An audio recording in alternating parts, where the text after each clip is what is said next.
দিনটা ছিল 6 অগস্ট, আমার বার্থডের দিন। তো সেদিন সন্ধেবেলা আমি একটু রেডি হচ্ছিলাম, বাইরে কোথাও যাওয়ার জন্যে না। সেদিন কিন্তু সারা দিন ঝরঝরে বৃষ্টি হয়েছে। এবার বাইরে যাওয়ার কথা সেরকম কোনো প্ল্যানিং ছিল না, কারণ দুদিন আগেই আমরা বাইরে গিয়েছিলাম, ওখান থেকে ঘুরে এসেছি। আর আমরা কোথাও বাইরে যাইনি। আমার বার্থডেটা একটু ছোট করেই সেলিব্রেট করেছি এবার। আর সাজগোজটা আমি নিজেকে বেটার ফিল করানোর জন্য করেছি, কারণ আমার সাজগোজ করতে খুব ভালো লাগে। কিন্তু সবসময় সাজগোজ করা হয় না, কারণ আমার ছোট্ট বেবিটা অনেকটাই ছোট। তো দেখো, যেহেতু আমরা বাইরে কোথাও যাইনি, তাই আমার হাজব্যান্ড আমায় বাড়িতেই কিছু খাবার এনে দিয়েছে।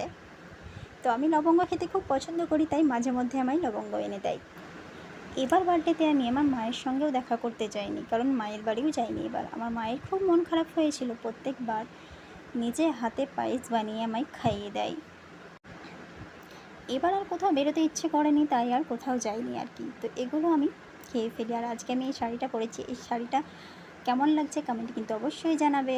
আর এই ভিডিওটা যদি তোমাদের ভালো লাগে তো অবশ্যই লাইক করে ফলো করে তোমরা পাশে থেকো। দেখা হচ্ছে নেক্সট